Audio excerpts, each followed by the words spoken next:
the most powerful man in Chicago, had been unable to open his eyes for 8 long months. Everett Kunn commanded 300 men willing to shed blood for him. He possessed vaults that even his own accountants couldn't count. Politicians called him deep in the night, never daring to let the phone ring twice. And yet, all of that power lay motionless on a hospital bed, none of it capable of purchasing even a single glance, and they were holding a wedding for him.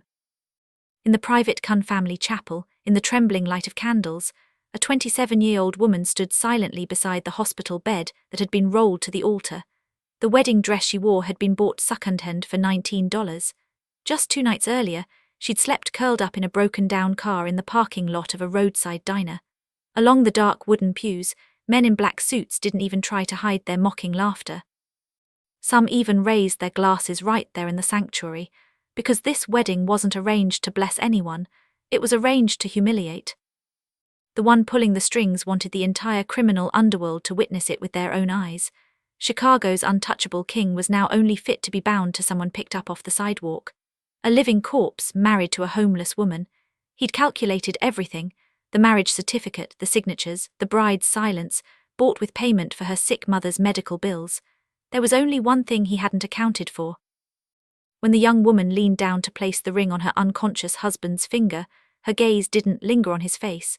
It moved to the heart monitor, then fixed on the IV line attached to the back of his hand. For a moment her eyes darkened, a recognition that only someone who'd spent 1,000 nights in intensive care could understand. 3 years ago, Walla Hayes had lost her nursing license when her signature was forged. But no one on this earth could strip away what her eyes had been trained to see. She leaned toward the man who seemed unable to hear and whispered only for the two of them, "I don't know who you are, but today we're both the punchline of a joke, so at least I won't laugh at you." She had no idea that behind those closed eyelids, the man had heard every word, and she couldn't imagine that in just a few nights, the notebook in her pocket would hold a single line powerful enough to burn an entire empire to ash. This man wasn't asleep because of an accident. This man was being kept asleep. If this story touched your heart, please like it, share it, and subscribe to our channel so you don't miss future gripping stories. The night after the wedding, a black car carried Walla through the tall iron gates of the Kunn estate, where golden lights spread across the long gravel driveway, and rows of bare trees stood motionless, like sentinels that never slept. No one came out to greet her. The estate manager only gave a slight nod and gestured for her to follow. As they passed through the marble corridor, Walla heard 2 maids whispering behind a half-open door about how no one had even bothered to order wedding flowers for the homeless bride dragged in from the street. She didn't stop or turn her head. She only tightened her fingers on the hem of the old wedding dress she was still forced to wear because no one had thought to give her a change of clothes. The manager stopped before an oak door at the end of the second-floor corridor, informed her dryly that from now on her duty was to remain by Mr. Kunn's side, and pushed the door open. The enormous room was bathed in the pale blue glow of medical monitors, the steady beeping of the heart monitor sounding like a clock ticking away time that belonged to no one. Beside the hospital bed, leaning over to adjust the valve on the IV, stood a man in a white coat. He looked up at the sound of the door opening. His grey hair was combed back, sulphur-armored glasses glinted on his face, and his chin was lifted with the confidence of someone accustomed to being listened to. The floor seemed to shift beneath Walla's feet. 3 years could erase many things, but they couldn't erase the face she'd seen at the hearing where she lost her license, the face that had calmly read aloud a medical order with her forged signature, the face that had stood before the board and declared how regrettable it was that such a young nurse could be so negligent. Alan Watfold. The man who'd stolen her signature, stolen her honor, stolen her entire life, now stood 3 steps away from her, beside the bed of the man who'd just become her husband. Watfold's gaze travelled over her from head to toe, sliding across her rumpled wedding dress and worn shoes like he was inspecting a piece of recently delivered furniture he hadn't ordered. Not a single muscle flickered behind his glasses, no recognition whatsoever. The nurse from that case 3 years ago was nothing more than a name on a document, a faceless tool to be removed from the path. Tools don't have faces anyone remembers. But Walla remembered. She remembered every wrinkle at the corners of his mouth when he'd smiled at the disciplinary board. Her hands began to tremble with a tremor 3 years condensed into one moment. She did the only thing she could. Silently, she clasped both hands behind her back, interlacing her fingers until they stopped shaking, then inclined her head in a proper greeting. Watfold gave an indifferent nod, told her not to touch the equipment in the room because he personally handled everything relating to the patient, then removed a small glass vial from the IV pump, slipped it into his white coat pocket, picked up his leather case, and left the room. The cold scent of his cologne lingered long after the door closed behind him. Waller stood motionless in the center of the room, waiting for her heart to calm before turning to the bed. There he lay. His strong-featured face was pale in the light of the machines. His lashes were closed, his chest rising and falling in a rhythm so even it seemed almost lifeless. Everett Cunn, her husband, a stranger fate had bound to her life through papers she hadn't been allowed to read carefully. Late that night, a maid was sent up to escort her to the bedroom allocated in the opposite wing, but Waller shook her head. She asked the maid to bring an old armchair instead. She placed it herself beside the hospital bed and draped a thin blanket over her legs. The maid stood silently for a long moment before leaving and quietly closing the door. No one in that room suspected that these words would follow the maid through the corridors, until one day they reached the ears of the most influential woman in the family. On her first evening in the Cunn estate, Waller Hayes sat in the armchair beside the bed of a husband she didn't know. She listened to the steady beeping of the machines in the darkness, her eyes, trained by years of ICU work to notice every detail, silently cataloguing everything in the room her old enemy had just left. Night after night, Waller barely slept. She sat in the chair beside the bed, quiet as a shadow, but her eyes continued working. She followed the strict discipline her nursing profession had taught her. A good specialist doesn't just watch the patient, but everything surrounding him. And what she saw in that room stretched all her professional instincts to the breaking point. The first night, when a maid brought warm cloth to wipe Mr. Cunn's face, the beam of a small flashlight accidentally swept across the patient's face, and Waller noticed something no one else in this house could have recognized. His pupils responded to light differently than any brain-injured patient she'd ever seen. They contracted slowly, sluggishly, as if some invisible hand was holding them back. The second night she paid attention to the schedule for replacing his IV bags. In her work everything followed a standard, the hour when bags were changed, the hour when records were made, all as regular as breathing. But here, bags were replaced at random times that matched no treatment protocols she knew, and always it was done by the same person. The third night she pretended to be asleep when Watfold came later than usual. Through half-closed eyelids, she watched him pull an unlabeled small vial from his leather case, insert a needle, and inject a clear fluid into the secondary IV port. His movements were quick, precise, the practiced motions of a man who'd done this hundreds of times. Then he carefully returned the empty vial to his case and carried it out of the room, leaving no trace on the bedside table, no single entry in the medical chart lying at the head of the bed. A treating physician never carried an empty medication vial out of a patient's room. Only someone hiding something would do that. That night, when Watfold's footsteps had finally faded at the far end of the corridor, Willa pulled from her pocket the worn spiral notebook that had been with her all the years she'd worked as a nurse, the one thing no one had been able to take from her. In the pale blue glow of the monitors, she began to write, date, time, his pupil's reaction, every bottle replaced off schedule, every visit accompanied by that unlabeled vial. Her handwriting was small, even, and cold as a scalpel. At the bottom of the page, she wrote the conclusion that 3 nights of observation had formed into an undeniable truth about this man's sleep. She sat for a long time in the silence, the open notebook on her lap. What could she do, a wife only on paper, a homeless woman bought for debts, a nurse stripped of her uniform with a stain on her reputation? Who would believe her word against a respected private physician serving the most powerful family in the city? No one. And so she chose the only path left to her, the path of her own hands. From that night on, when the estate sank into its deepest sleep, Willa silently did what she did best, fully aware of both necessity and danger. Little by little, slowly and patiently, she adjusted what flowed into the veins of the husband she barely knew, following the precise sequence her profession had engraved into her hands. Because she knew a truth outsiders couldn't understand, a body kept asleep for too long is like a man on a tightrope. Too sudden a pull can be as fatal as the fall. And as her hands performed this silent work, she developed a habit she couldn't explain even to herself. She took an old novel from the library downstairs and read aloud to him every night. At first her voice was awkward, like reciting a lesson, but gradually it softened and flowed smoothly. The book's pages wove together with fragments of her own life. She told him about the ICU where she'd once known the name of every machine, about night shifts when she held patients' hands as they fought for life in the most dangerous hours, and about the mother who'd now forgotten her daughter's face. Some nights Willa laughed quietly mid-story. Other nights her voice stuck in her throat, and she had to fall silent for long stretches. One night she closed the book, looked at the motionless face on the pillow and whispered, "You know why I keep telling you all this? Because you're the only person in the world who can't leave until I finish my story."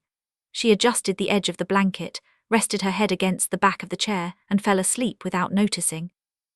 And in that frozen darkness, where only the steady beep of the heart monitor could be heard, beneath the blanket where the man's hand lay, his fingers stirred, ever so slightly. In the Kane estate, there was a man Willa never spoke to but whose presence she always felt, broad-shouldered and powerful, with close-cropped hair and eyes that never stopped scanning the space.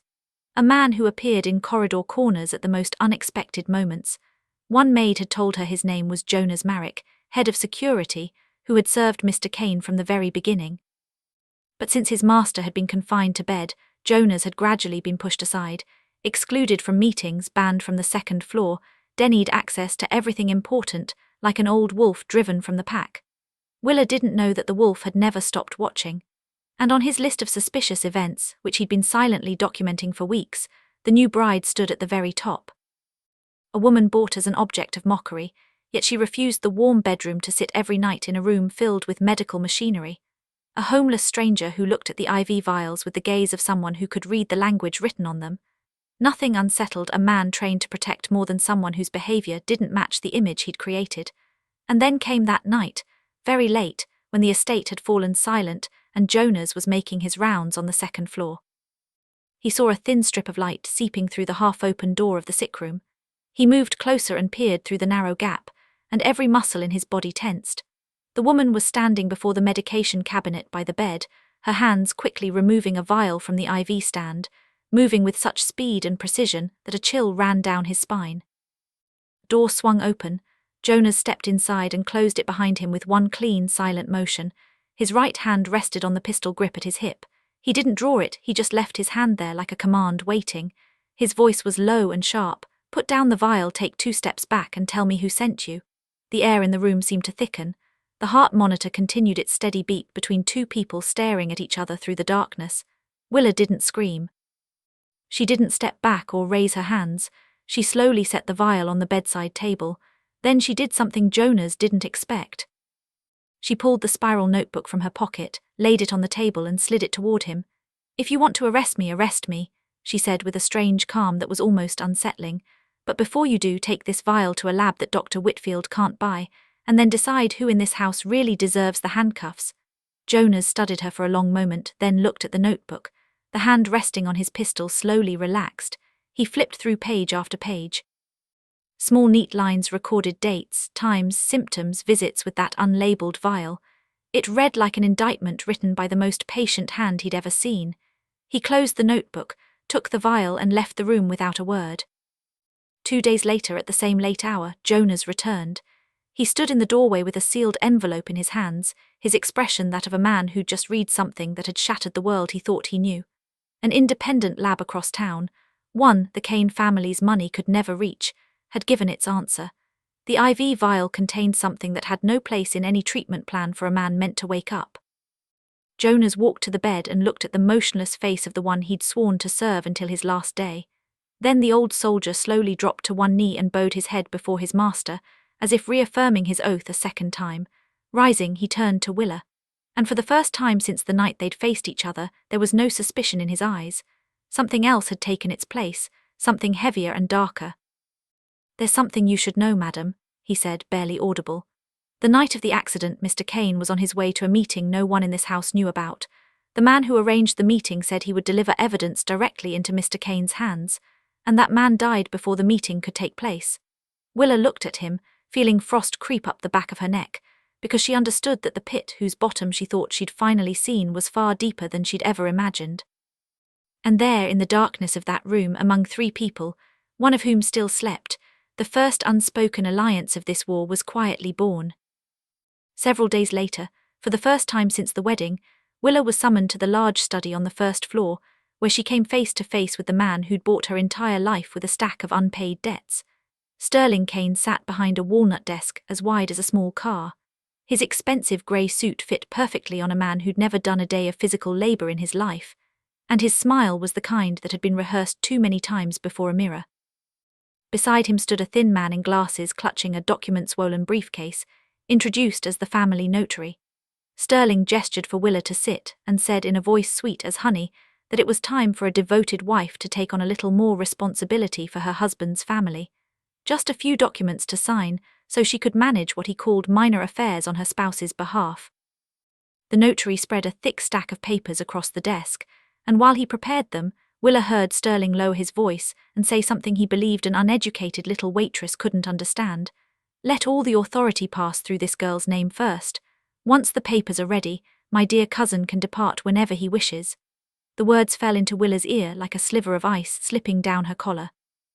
She understood instantly what link she occupied in Sterling's chain, and realized that the signature she'd placed today would become a passport sending the man upstairs to his grave.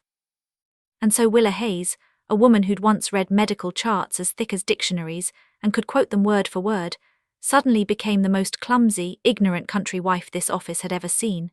She took the gold pen and examined it like some strange trinket, then asked with innocent confusion whether she should sign on the line or directly over the printed text. In the first document, she so carefully reversed the order of the date that the notary had to clear his throat and ask her to start over on a clean sheet.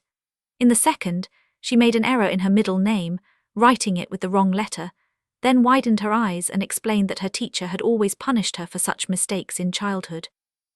Sterling sat tapping his fingers on the desk, his jaw beginning to tighten, though he kept up a patient smile of an adult condescending to a simple child. By the third document, when it seemed everything would go smoothly, Willa reached for the coffee cup a servant had just placed beside her, and with such a natural, clumsy motion that no one could doubt its accident, she knocked the entire cup over the papers. Hot coffee flooded the stack, turning into a dark brown stain that absorbed all the red seals. She jumped up and began apologizing in panic, blotting the pages with her sleeve and smearing the stains worse while stammering that she'd been clumsy since childhood, that her mother always said everything Willa touched was doomed. The notary stared at the ruined documents with the expression of a man witnessing a shipwreck, then announced that the entire package would have to be redone from scratch and that obtaining new seals would take time. Sterling rose, smoothed his jacket, and looked at Willa the way a man looks at a stain on an expensive carpet. Then he said it didn't matter. A mind like hers couldn't be fixed no matter how much time you gave it, and they'd try again next week. He left the office with the contemptuous smile of a man certain he'd just wasted a day on a fool. The door closed behind him. Willa remained alone in the centre of the study, slowly returning the empty cup to its saucer. For one very short, very quiet moment, the corners of her lips lifted. Her mother had indeed once said that everything Willa touched would be ruined, but her mother had also said something else, something Sterling Kane hadn't heard. When her daughter was saving a human life, her hands had never known what clumsiness meant. That night a heavy downpour began.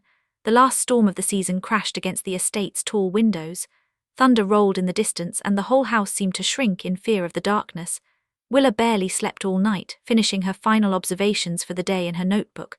Toward morning, exhaustion from so many sleepless nights finally forced her eyes closed. Her head dropped to the edge of the bed. Her hand still rested on the open notebook. She didn't see what happened next. She didn't see the fingers beneath the blanket begin to move, no longer unconscious twitching, but trying to remember themselves joint by joint, slowly and heavily, like a man climbing out of a deep well where he'd spent 8 months. Then, in the bright flash of lightning that broke through a gap in the curtains, the lashes that had remained closed for 8 months stirred and opened. Steel-grey eyes emerged from the darkness, first clouded, then sharpening like a blade being honed on a whetstone. Everett Kane woke the same way he'd lived his entire life, without panic, without groaning, only silent and watchful. He recognized the familiar ceiling of his bedroom, recognized the sounds of the machines, understood that his body was heavy as lead, that his hand didn't quite obey, that his throat was dry as a riverbed. And he noticed something completely foreign. An unfamiliar woman sleeping beside his bed, her chestnut hair spread across the edge of the blanket, her hand resting on a notebook filled with records that even at a glance contained his own vital signs. For those 8 months in the dark, he'd heard everything. He'd heard footsteps, mocking laughter, and people coming and going, speaking of him as if he were an object waiting for disposal. He'd also heard a woman's voice, night after night, reading aloud stories about an ICU and a mother who'd forgotten her daughter's face, but life had taught him never to equate hearing with believing. He gathered the last of his strength when a faint sound made Will awake. The first thing she saw was a pair of open grey eyes, terrifyingly alert, staring at her like two drills boring through the darkness. She straightened sharply, her heart pounding, and before she could say a word, a voice emerged, hoarse from 8 months of silence, slow and halting but cold as ice. "Who are you? Who's paying you to sit here?" There was no trace of gratitude, no hint of confusion, only the naked suspicion of a man betrayed by his own blood. Willa looked at him, and what surprised her most was how quickly fear faded, replaced by a hardness forged in 3 years when the whole world had turned away from her. She answered in a low voice, direct and precise as the motion of a needle. "I'm the wife bought by the one hurting you to humiliate you. I married you right here in this bed while the entire underworld laughed. Now lie still, because if you try to get up today, you'll be dead by morning." Silence filled the room. Only the rain beating against the windows could be heard. His grey eyes narrowed, studying her, assessing her. And in that gaze, Willa read the unasked question, "Why should I trust you?" She didn't wait for him to ask.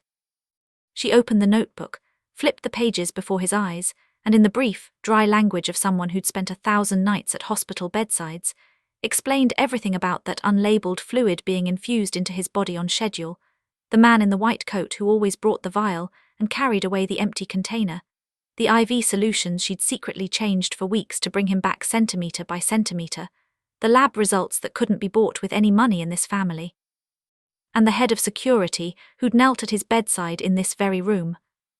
When she finished, she closed the notebook and looked him straight in the eye. "You don't have to believe me, but you can't ignore your own body. You know it feels different after waking than it did before the accident." Everett was silent for a long time. Thunder rolled across the roof beyond the windows. Then he asked the question a crime boss would ask, not a patient. "Who's behind this?" Willa answered simply. "The man who bought me is named Sterling." Something darkened deep in Everett's eyes. It wasn't surprise, it was the bitter confirmation of suspicions a man had long held. He closed his eyes for a moment, and when he opened them again, the sick man seemed gone, only the mind that once ruled an empire remained. "Then he won't find out," he said. His voice was still hoarse, but every word fell like a stone. "For the rest of the world, I'll remain a corpse. He'll keep coming to this room, keep voicing every plan before someone he believes can't hear, until the day I'm strong enough to stand and take back everything he stole from me." He looked at her, his grey eyes gleaming in the darkness. "And you, since you've pulled me from the bottom of this pit, you'll have to keep playing this part." From that stormy night, inside a room where everyone believed there was only a woman and a breathing corpse, two strangers bound by fate began the most dangerous game of their lives. From that very night, the sick room on the 2nd floor of the Kane estate became something no one below could have imagined, a true command centre. Every night, when the lights in the corridors went out and patrols passed, Jonas slipped into the room like a shadow. And the man the whole city believed to be nothing more than a breathing corpse, leaning on one arm, rose from the bed under Willa's watchful eye, then took a pen in hand. His hand was still weak, and the first lines fell crookedly, like a child just learning to write. But in what flowed from the pen's tip there was no weakness. These were orders, brief and sharp, just a few lines on a page, a name, a place, a task to be carried out. Jonas memorized each page by heart, then held it to the flame of the small candle on the bedside table. The paper fragments curled and blackened in the metal tray, and at dawn Willa herself carried away the ashes. No phone calls, no messages, no trace that could outlive a minute. The empire began to move the way only its true master could make it move. And Sterling was the first to feel the ground tremble beneath his feet. That same day, he gathered the captains in the great hall below and stood at the head of the long table, occupying the place he'd grown accustomed to claiming for the past 8 months, though it had never belonged to him. In the voice of a man who believed the crown was already securely on his head, he announced that starting next quarter, all of South Harbour territory would pass under his direct control. The captains around the table nodded in agreement, but within days the phone calls began pouring in.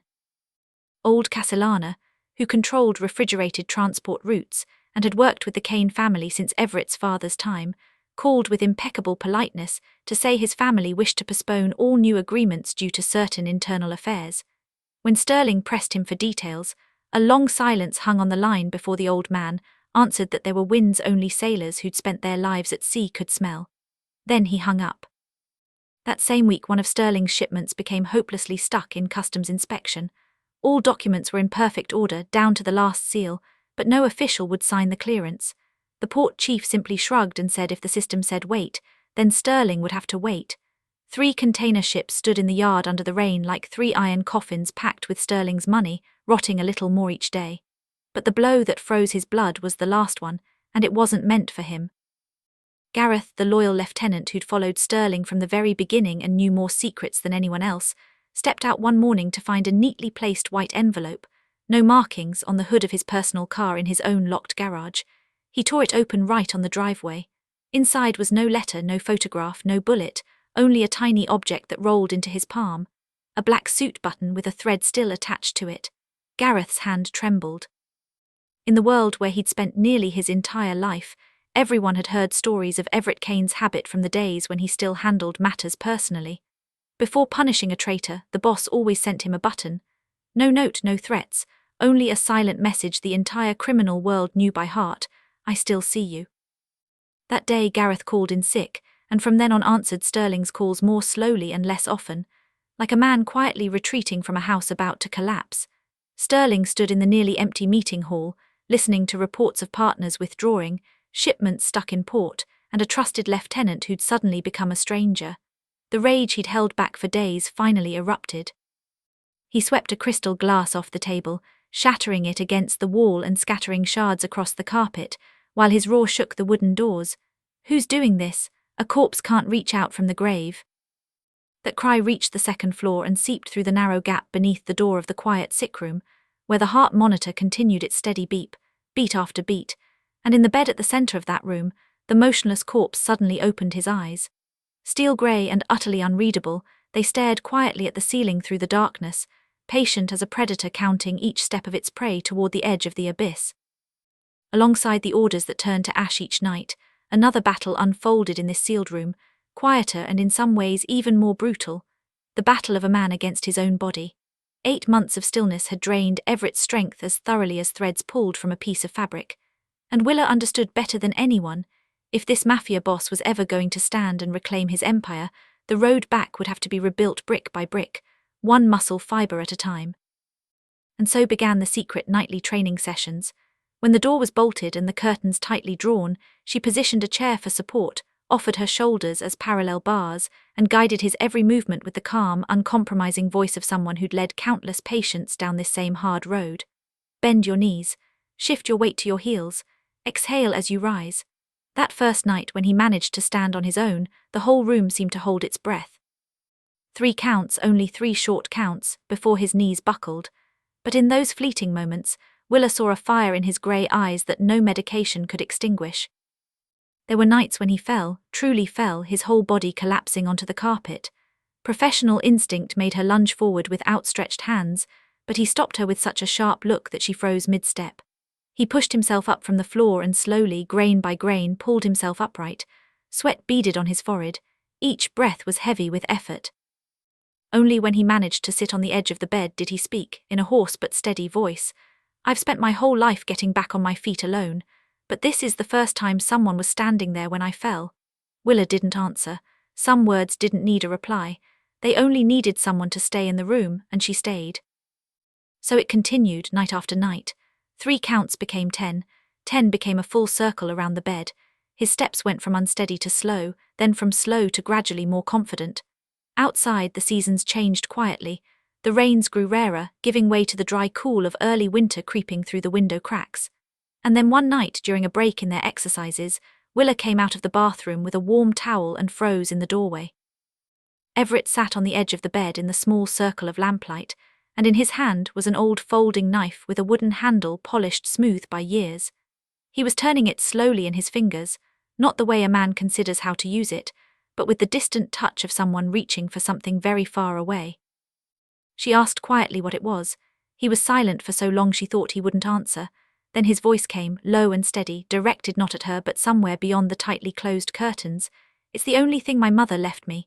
When I was a boy, she died in a hospital waiting room from an illness that could have been cured if she'd had insurance. I was too young to understand, but old enough to never forget. He folded the knife, its dry, precise click sounding in the silence. People often ask why there are rules in my empire that no one can break. Don't touch women, don't touch children, don't touch honest working people. They think it's a way to maintain reputation.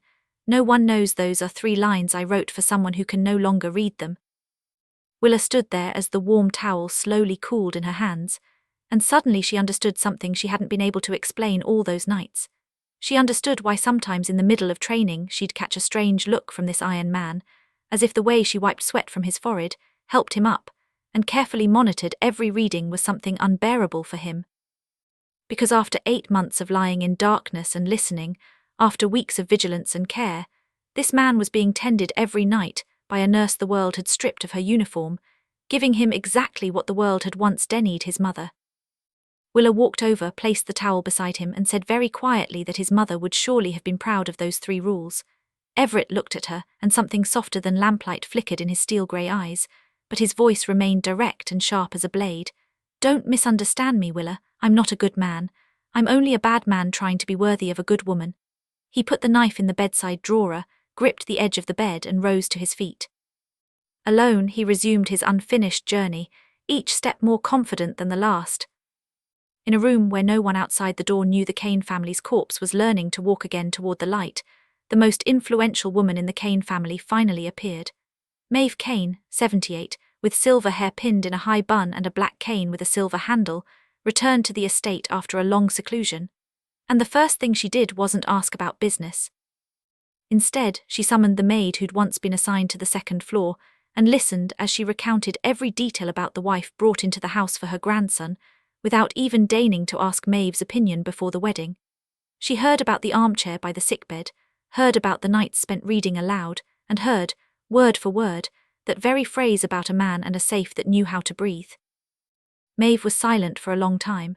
Her ring-covered fingers slowly tapped the cane handle before she decided to host a small reception under the pretext of presenting the annual charitable grants to city hospitals. But anyone who knew her understood, this woman never did anything for just one reason. That evening, the great hall blazed under chandeliers. Guests in suits and evening gowns gathered in small clusters around wine glasses. Willa stood at the edge of the crowd, in a simple dark blue dress Maeve had ordered delivered to her room with a card bearing only 2 words, "Be there." She looked like someone who'd wandered into a painting where she didn't belong. And then she heard that voice, the one that had whispered her a promise 3 years ago. Then said goodbye over the phone that same week she'd lost everything. Grant Allison walked into the center of the hall with the smile of a man used to being welcomed. He was there on behalf of a large hospital to accept the charity check. When his gaze swept the crowd and stopped on Willa, the smile froze for a moment, then twisted into something far more repulsive, a mixture of disbelief and contempt. The look of a man who'd just discovered the thing he'd thrown away was now on display in someone else's glass case. With a wine glass in hand, he walked up to her and spoke loud enough for everyone nearby to hear. "Willa Hayes, small world, who'd have thought I'd see you again in a place like this?" He turned to the guests beside him, his smile spreading like an oil stain. "You know, I knew this young lady when she was still in medicine, before that unfortunate incident." He took a sip of wine, letting every word drop like stones into still water. "I've heard the Kane doors are now truly open to everyone. Even someone the medical board expelled from the profession for losing a human life can now walk through the front door and carry the family name." Conversations around them slowly died. Every gaze turned to Willa, curiosity in some, sympathy in others. She stood trapped in that circle of staring eyes, her back straight even as her fingers at her sides curled into fists, because this was the wound he knew exactly how to strike. And then, through the suffocating silence, came the sound of a cane striking the stone floor, once dry and sharp as a judge's gavel. Maeve Kane rose from her chair at the head of the hall, and the entire gathering fell silent as the silver-haired woman slowly made her way through the crowd, which parted before her until she stood beside Willa. She studied Grant from head to toe with that very gaze that had once made the most fearsome men in the underworld lower their heads, then spoke in a voice that wasn't loud, but every word carried so clearly that even at the far end of the hall, every syllable was understood. "You're right about one thing, Mr. Allison. The Kane doors are indeed open, but let me tell you who we open them for. In this house, we don't judge a person by where they once slept. We judge them by what they do when no one is paying them." She placed her ring-covered hand on Willa's arm, a gesture noticed by everyone in the hall, each person grasping its weight. As for today's charity check, Maeve continued, her voice as soft as if she were discussing the weather, I believe your hospital should send someone else to receive it. Someone who understands that when you're in another's home, you don't spit on its floor. Grant's face sagged and went pale. He opened his mouth as if to say something but closed it again. He set the wine glass on the nearest table with a hand no longer steady and left the hall under the weight of hundreds of stares, though now those stares followed him. Willa stood frozen beside the silver-haired woman, her throat tight, because in all 27 years of her life, this was the first time a house had stepped forward to protect her rather than push her out into the cold rain. But in the far corner of the hall, beside a nearly full glass of wine, a pair of eyes had watched the entire scene without missing a second. They belonged to Sterling Kane, and what darkened in them wasn't just fleeting irritation.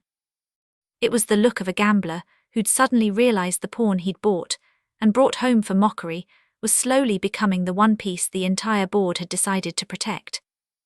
After that night when Sterling saw Maeve place her hand on his pawn's shoulder, he understood he needed a backup plan, and he knew exactly where to find it. Days later, a white sports car glided smoothly to a stop before the estate, and the woman who stepped out brought into the foyer the scent of expensive perfume.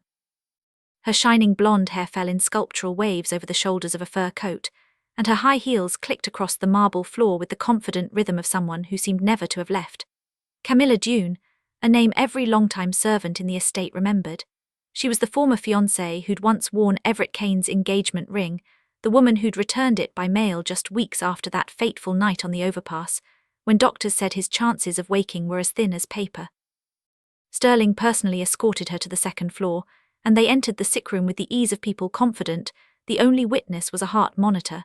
Camilla stood by the bed, looking at the face of the man she'd once promised to be faithful to until the end of her days.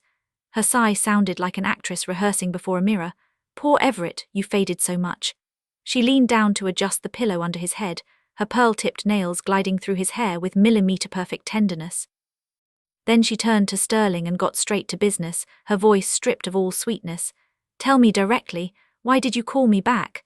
I don't think you paid for my flight just to watch me look at a sleeping man. Sterling pulled out a chair and sat, leaning back as casually as if in his own office, laying all his cards on the table without concealment. That little one you married Everett to, she's becoming a problem. The old woman started protecting her, and a protected pawn is no longer just a pawn. He nodded toward the man on the bed. If my cousin ever opens his eyes, I want him to see someone from his own world beside him, a wife equal to him in name and standing, not a waitress pulled off the street. You'll play the role of lost love returning out of old loyalty. Leave the documents and that other pawn to me. Camilla looked at the motionless man, and her next words came as lightly as someone haggling over the price of an object. That suits me. After all, having a Kane man at hand suits me far better than clinging to some upstart. Well, darling, I want my share of this deal clearly stipulated. Neither of them noticed that beneath the blanket covering the patient's chest, one hand was slowly clenching into a fist, so hard the knuckles went white. The man lying there was gathering every shred of willpower forged over a lifetime, keeping his breathing even, his lashes still, while he listened to the woman he'd once trusted with the entire Kane name bargaining over him at his bedside. At that very moment the door opened.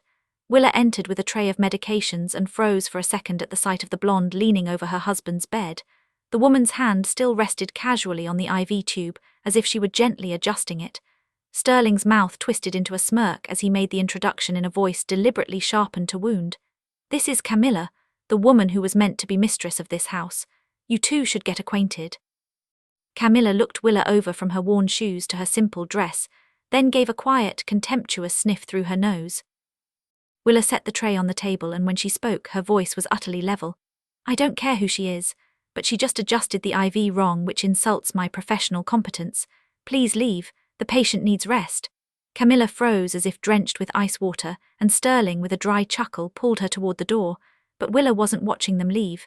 She was already leaning over the bed, adjusting the tube, her brow furrowed far more than the situation required. And she told herself that the heat rising in her chest was purely a matter of professional concern. That weekend, after putting it off again and again because she couldn't bear to leave the second-floor room for long, Willa finally went to visit her mother. The journey began with a shock as soon as she reached the facility's gates.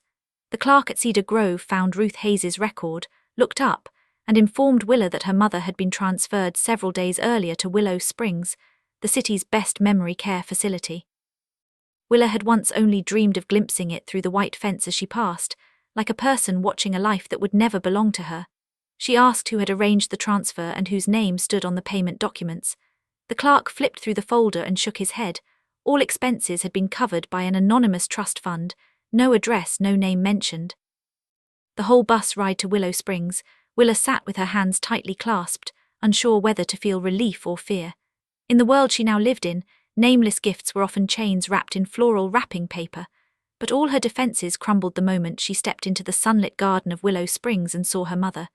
Ruth sat in a wicker armchair by a bed of roses, wearing a new pale grey cardigan. Her face looked healthier, her grey hair smooth and pinned with a small clip.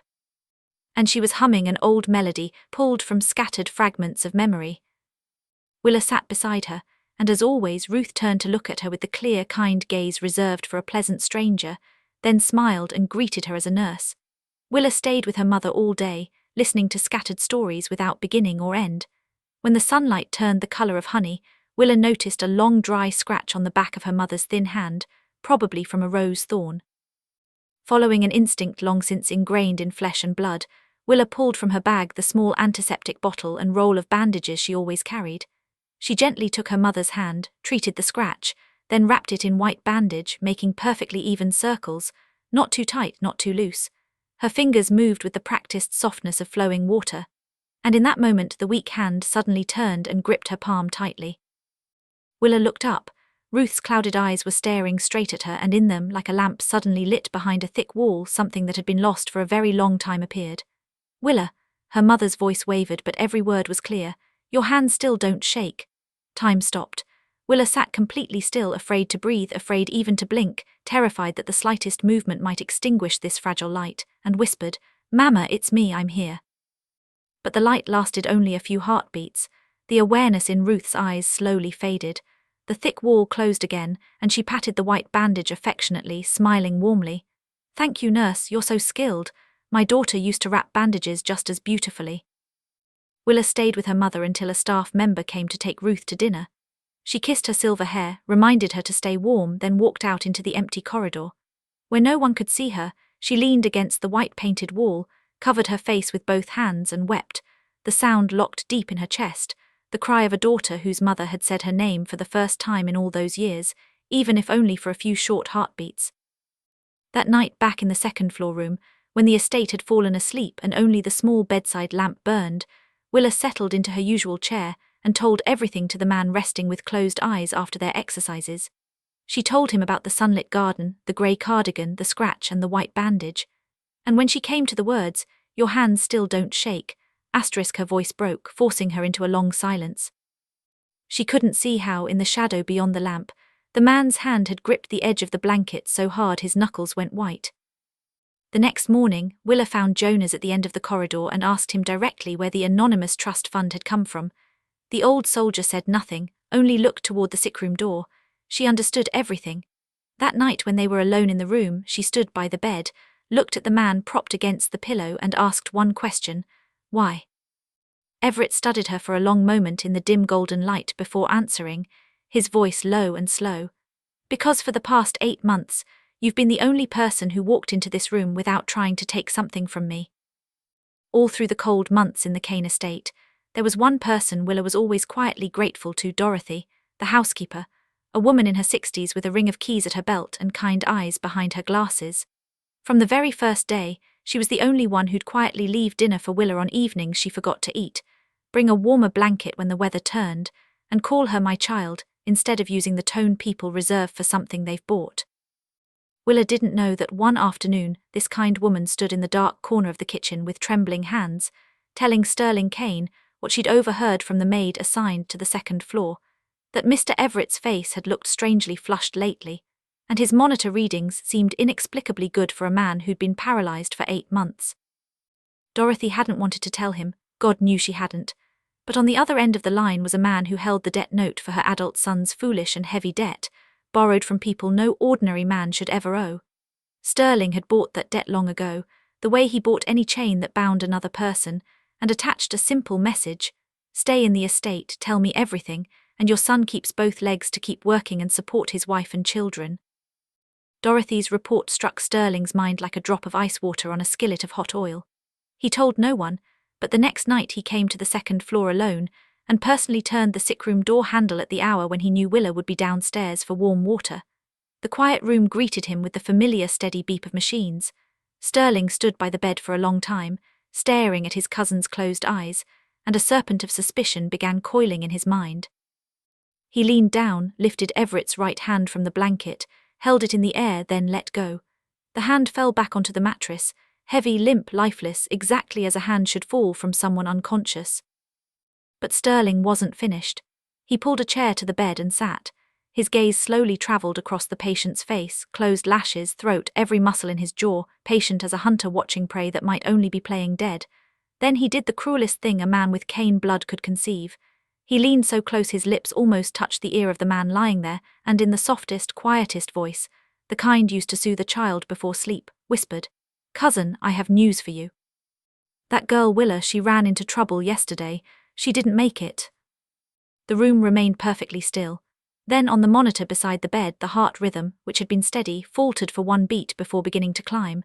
Peaks rose higher and faster, like stones striking the surface of a smooth lake, the steady beep escalating into a frantic rhythm. Sterling slowly lifted his head from Everett's ear. His gaze shifted to the monitor, and the corner of his mouth began to twitch upward. At that very moment, the door swung open. Willa entered with a tray of warm water, her question sounding perfectly natural, as if she'd been standing behind the door all along. "Who didn't make it, Mr. Cain?" She set the tray on the table and raised her eyebrows with the puzzled curiosity of a servant who'd only heard half a conversation. Sterling sprang to his feet as if jolted by electricity. He stared at her, at the woman he'd just whispered had died, now standing before him alive, steam rising from the tray in her hands. Then his gaze shifted to the monitor. Everett's pulse was already slowing, smoothing out and obediently returning to the dull, steady rhythm of a sleeping man, as if the recent storm had only been Sterling's imagination. Meanwhile, Willa walked to the bed, wrung out a cloth, and wiped the patient's forehead with her usual calm composure, even remarking that it was late and he shouldn't stay in the sick room too long, or he'd harm his own health. Sterling stood there for several more seconds, each one stretching into eternity. His jaw tightened, his eyes literally boring into the back of the woman calmly tending the patient. Then he turned and left the room without a word. He had no proof. The lifeless dangling hand hadn't lied, and a comatose patient's pulse could fluctuate. He'd heard that somewhere. But the serpent of doubt in his mind no longer wanted to be quiet. And from that night on, within the Cain estate, invisible clocks had begun their countdown. When the door finally closed, Willa froze for one long breath before letting her knees tremble. On the bed, Everett opened his eyes, and they exchanged a silent look, understanding they'd been saved by a miracle, by a hair's breadth from the abyss. Late that night, when Willa went downstairs to return the tray, Dorothy was waiting for her in the darkness by the kitchen entrance. As soon as the older woman saw her, she broke down in tears. They rolled down her wrinkled cheeks as she grabbed Willa's hand and confessed everything, her son's debts, the phone calls, the fateful report she'd given Sterling. "My dear, I can't even look you in the eye, but I have to tell you he's starting to suspect something. He suspects child. From this moment, you need to watch every step you take." Willa listened silently to the whole confession, and the anger that had flared in her chest faded at the sight of the elderly mother trembling for her son. She reached out and wiped the tears from Dorothy's face, her voice soft but firm. "I know what it's like when someone takes someone you love and uses them to break you. I understand better than anyone. You're not a traitor. Dorothy, you're a hostage. A hostage isn't guilty. The one holding them captive is." The two women stood in the dark kitchen, holding hands tightly, while somewhere above them Sterling Cain's invisible clocks continued to count the hours. The serpent of suspicion in Sterling's mind didn't need proof to strike, only a reason to release its venom. And he chose the method the powerful have always used to subdue the weak, a warning designed to put her in her place. That evening, Willa was returning from Willow Springs after visiting her mother in the old car from the estate garage, the one Jonas had insisted she take instead of riding buses at night. The road along the river was empty. Rare streetlights cast lonely pools of yellow on the asphalt, and suddenly in the rearview mirror, 2 points of light appeared, growing rapidly with unnatural speed, 2 black SUVs with no plates. Willa's heart clenched. She pressed the gas and the 2 cars behind accelerated with her. One lunged forward on the left, pressing closer and closer, forcing her toward the shoulder, beyond which a dark slope dropped to the river glinting below. Her fingers dug into the steering wheel. In that desperate moment, the instincts of a woman who kept her cool even in the most chaotic medical situations saved her. She didn't slam the brakes as her pursuers expected. She smoothly reduced speed, holding the car steady along the edge of the lane, while her right hand reached for the phone on the dashboard, dialing the only number that came to mind. She didn't know that Jonas never allowed her to drive alone at night, that his men's car, following at a distance, began accelerating even before her call went through. The next few minutes became a blur of blinding headlights and screeching tires on asphalt. Jonas's 2 escort vehicles swept between them like the blade of scissors cutting through a trap. One cut off the first SUV, forcing it to brake sharply, while the second, seeing the maneuver, immediately turned and vanished into the darkness. No shots, no collisions. Only 3 of Jonas's men stepped out and silently lined up before the blocked car. Their silence alone was enough to make the occupants understand they'd better disappear right now. The SUV reversed, turned, and sped off after its partner. But the real storm that night didn't rage on the coastal road. It raged on the 2nd floor of the estate where Jonas, following protocol, called his employer the moment the attack occurred. 3 words, *Madam was attacked*, had barely come through the phone speaker when Everett Kane sprang from the bed. He moved too fast, too abruptly. Rage burned so hot inside him that he forgot what she'd reminded him of dozens of times. A body poisoned for 8 months was like a newly repaired dam, and rage was the flood it couldn't yet contain. He made only 3 steps toward the wardrobe when he felt as if a giant hand had squeezed his chest. The room tilted, and he crashed down beside the bed, gripping the mattress edge as his heart pounded like a broken drum and cold sweat soaked the shirt on his back. Willa burst into the room minutes later, her coat still carrying the cold of the coastal road. The sight that met her froze her blood. The iron-willed man lay semi-conscious beside the bed, his lips white, breath ragged, the monitor drawing chaotic peaks. She couldn't call an ambulance. The thought struck her simultaneously with a wave of fear. An ambulance with sirens at the estate gates would broadcast to the world that the dead man had come back to life. It would bring Whitfield with his leather case to Everett's bedside, and this time there'd be no one to watch over him. She was alone with her hands, the bedside medical kit, the scant supplies this room could offer, and years of nursing instinct in her blood. Willa took a deep breath, and the best ICU nurse of St. Ambrose Hospital emerged, calm, precise, making no unnecessary movements. She helped him into a safe position and performed everything necessary in strict order, learned to automatic precision, never stopping her steady voice that held him like an anchor. "Look at me. Breathe with me. Slower, I'm here, I'm not going anywhere." Time in the room grew thick. She didn't know how long passed. She knew only one thing. At some point, the chaotic spikes on the monitor began to settle, growing rarer and smoother like the surface of a river regaining its course after a storm. Colour returned to the man's face. Everett opened his eyes, still clouded with exhaustion. Those grey eyes swept across the ceiling before finding her face. The first words from his pale, hoarse, halting lips weren't a question about his own condition. They didn't touch you." Willa looked at him, the woman who'd held steady on that coastal road between 2 pincers, whose hands hadn't trembled once during the crisis she'd just survived, suddenly felt something inside her break, and tears flowed before she could stop them. For the first time since arriving at this estate, she wept before him. Through her tears, a choked reproach escaped her throat. "You nearly died, and that's the first thing you ask me." He didn't answer. His weakened hand only slowly rose and came to rest over hers, trembling on the edge of the blanket. They remained in the room's silence, not another word spoken, because there are nights when all words become unnecessary. Days later, Jonas quietly returned Willa's spiral notebook, having borrowed it for a day. He gave her only one brief instruction. From now on, a small button was hidden inside the notebook's spine. If Madam ever needed his men to find her, she needed to press and hold it for 3 counts, wherever she was. Sterling's suspicion, after so many nights of fruitless attempts to find something, finally touched what it sought. It began with an order he threw at Whitfield in a tone that brooked no argument. "Check everything in that room again. Every bottle, every ampule, every drop." The doctor carried one of the IV solution bags from the stand to his office, and that night, under the glow of his desk lamp, he did what he should have done weeks ago. compared the actual concentration to what he himself had been administering. The result made him freeze for a very long time. Numbers don't lie. The fluid in the bag had been diluted, not once, not by improper storage, but gradually, patiently, little by little over many weeks, by a method that could only have been executed with such perfection by someone who possessed medical mastery. Whitfield brought the results to Sterling. Hearing everything, Sterling didn't smash anything as usual.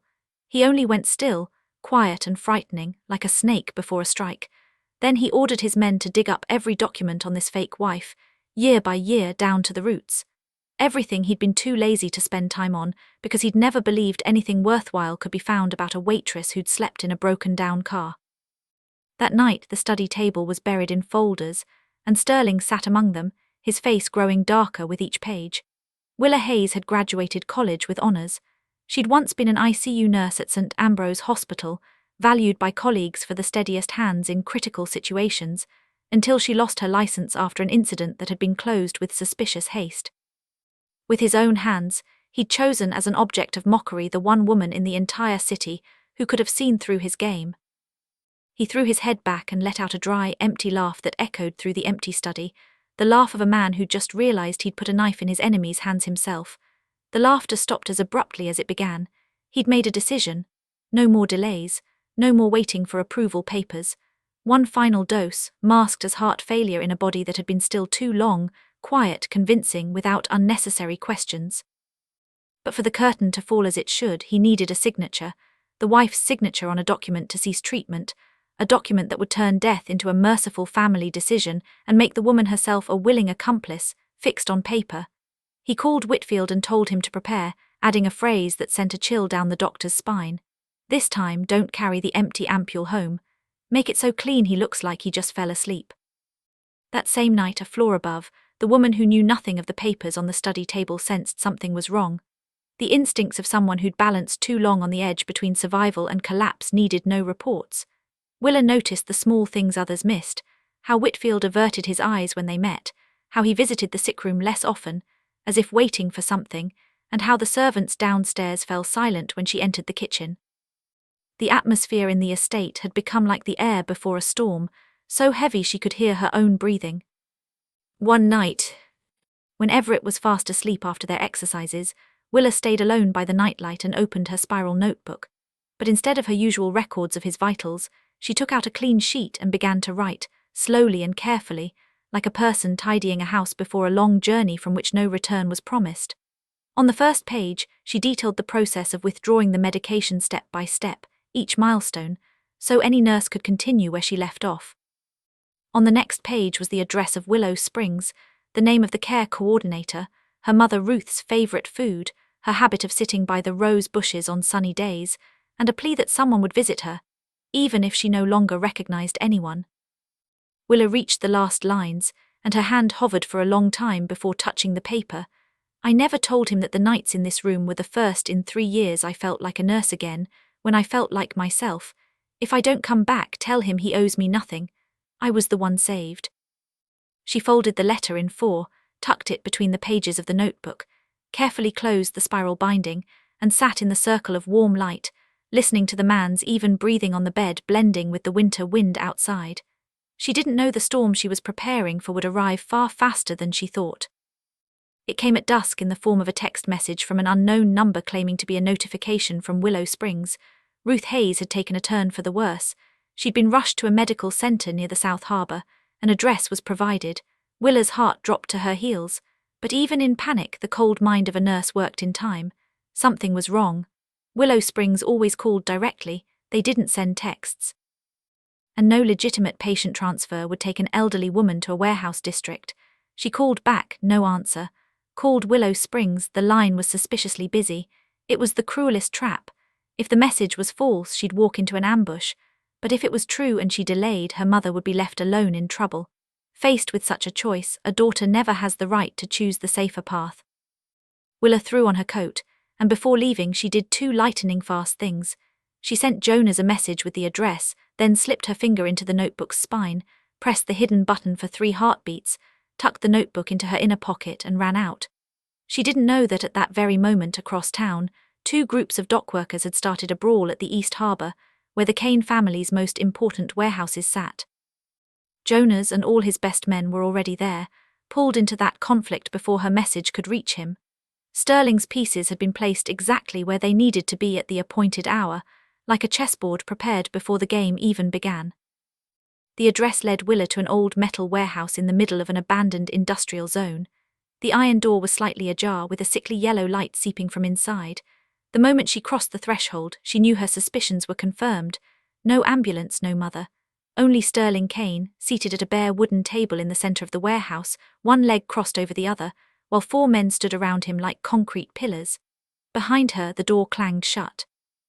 Sterling slowly clapped his hands, commending her punctuality.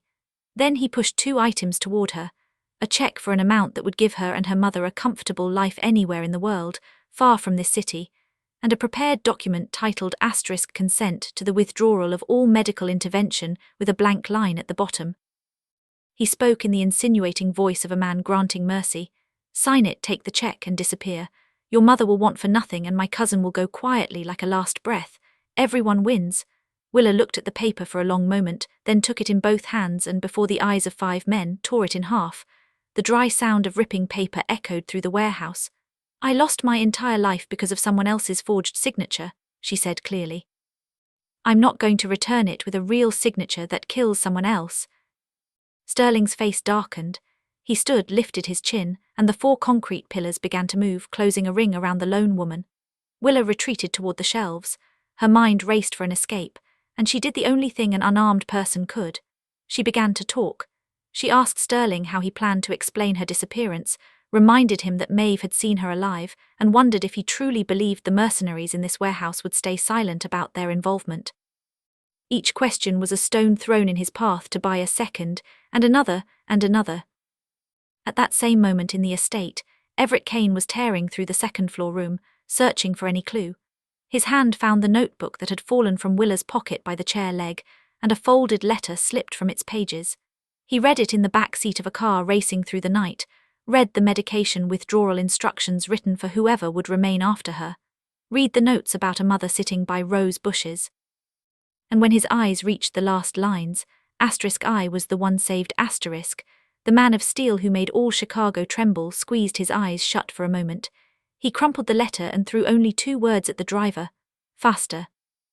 Inside the warehouse, Willa's stones to buy time were running out. Sterling's men had closed in when the iron door crashed inward. Jonas's people burst in from both sides.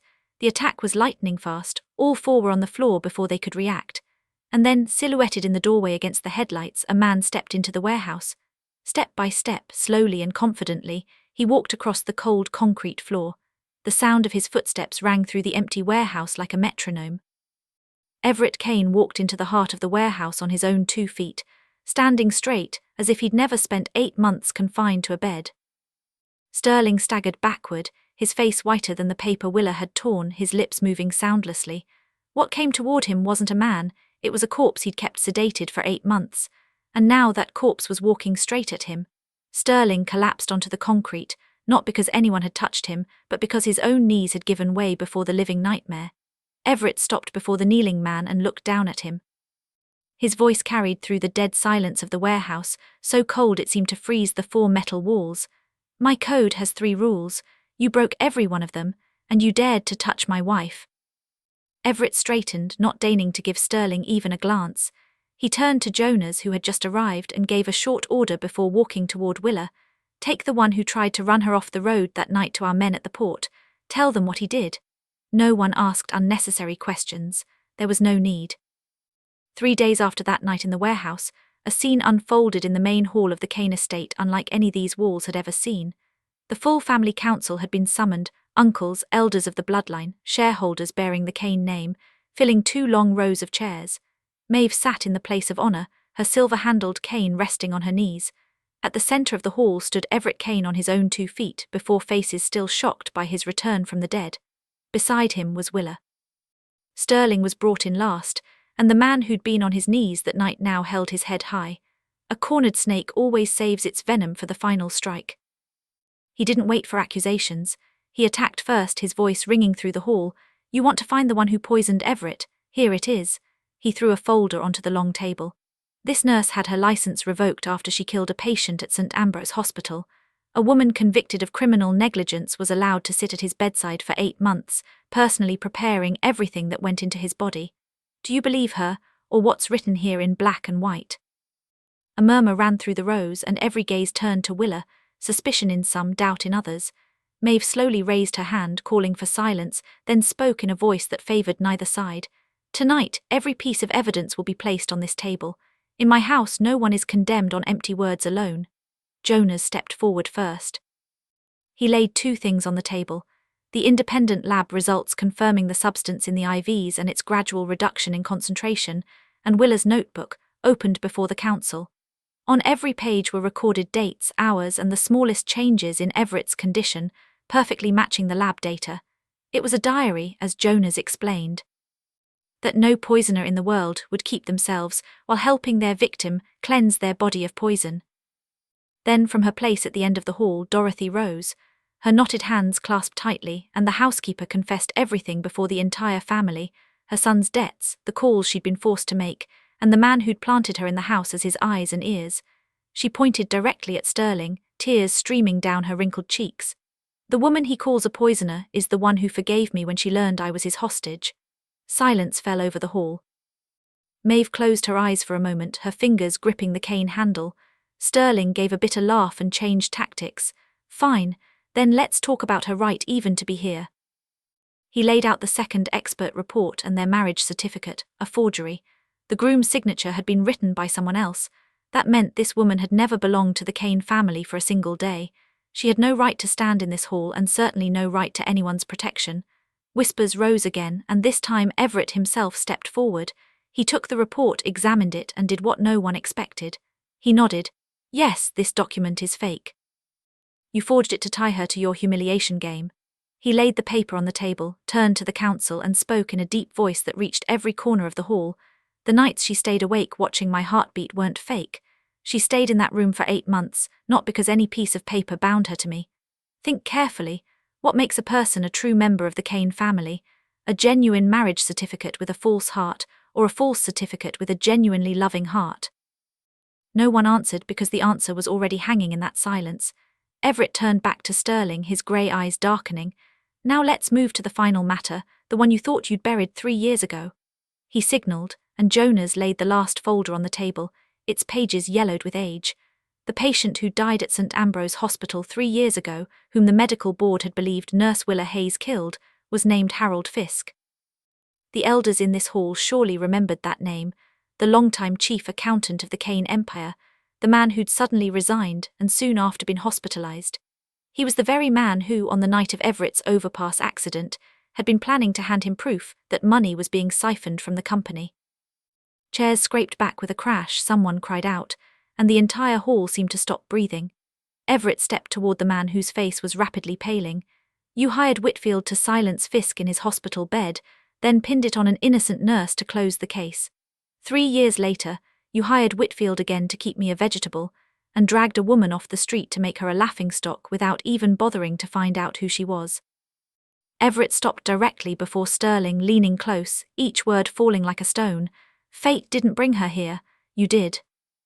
The family tribunal followed swiftly, under Maeve's authority. Whitfield, held in custody since the warehouse night, was handed over to the medical board and authorities, along with all evidence.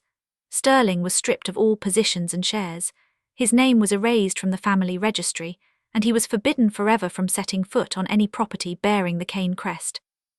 Among the evidence handed to authorities, one more name surfaced: Grant Allison, the hospital administrator who'd buried the Fisk case years ago for a promotion, now going down with the same ship he'd believed sank 3 years ago.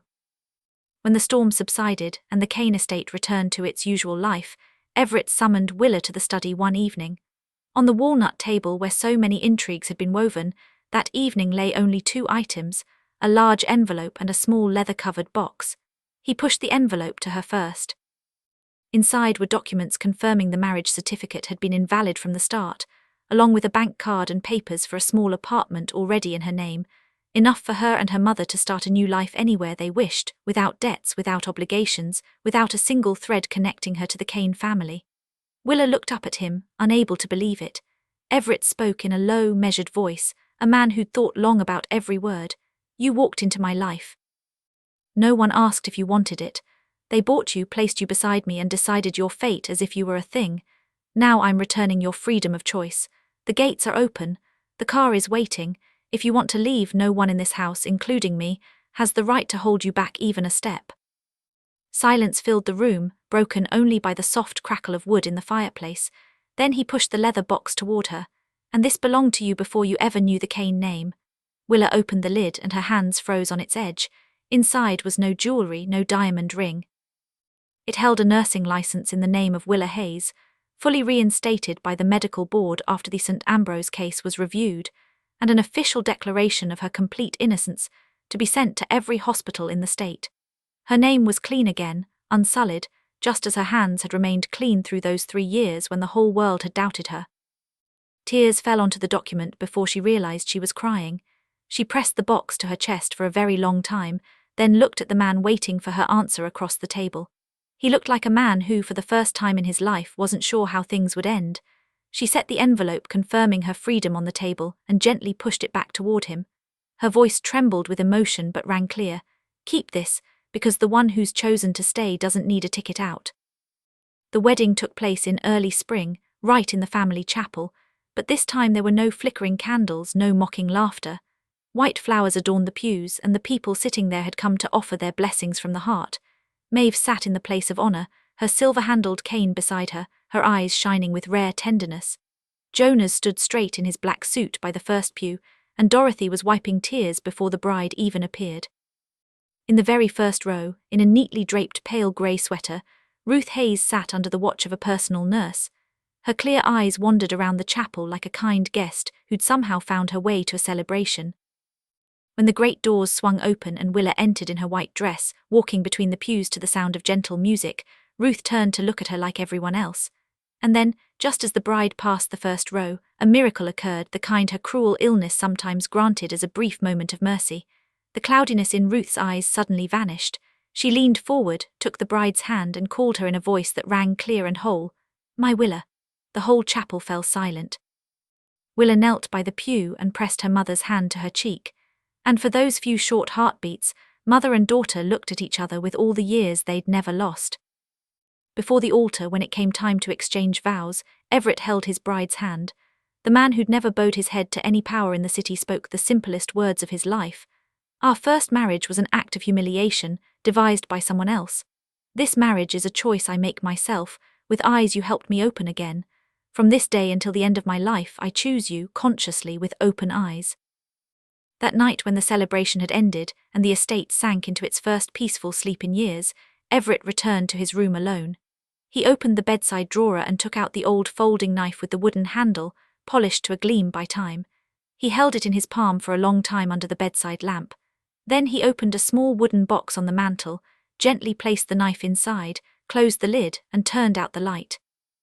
The next spring, the city of Chicago witnessed changes no one had dared even dream of. The Kane Empire under its master's hand returned from the darkness, quietly withdrew from all grey zones. Its docks and warehouses moved into the legal sphere. Contracts were signed in broad daylight, and in both the underworld and the business world, Everett Kane's name came to be spoken with a different tone, still with respect but no longer laced with fear. Meanwhile, on an ordinary intersection in the Southern District, where a roadside diner and an old parking lot had once stood, a 2-story building rose, painted a warm cream colour. Above the main entrance hung a bronze plaque reading Ruth Hayes Clinic, and directly below it, a smaller line made every passerby stop and read twice, no one will be asked for a home address here. Inside the clinic, in the mornings flooded with sunlight, people could always see a nurse in a perfectly white coat moving between rows of chairs.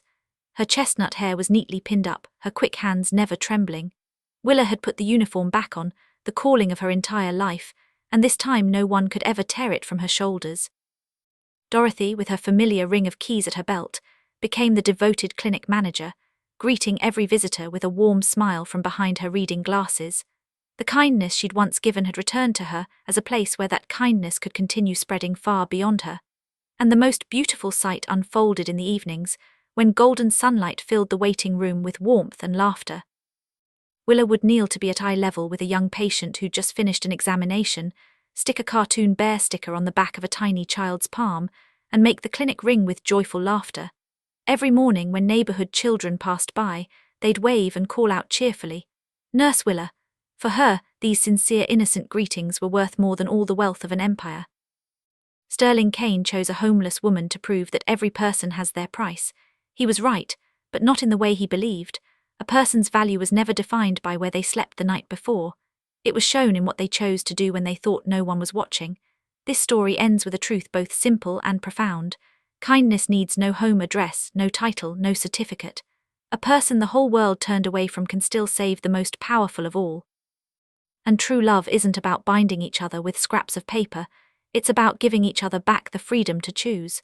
Because only when someone is free to choose does staying truly mean something. May each of us, wherever we are on our journey, have hands that don't tremble before life's storms and hearts that don't change color before temptation. If this story touched your heart, please like the video, share it, and subscribe to our channel to hear more inspiring stories every day. What did you feel listening to this tale? Which moment moved you most? Please share the feelings from the depths of your heart in the comments below. We always read every sincere message you leave with gratitude.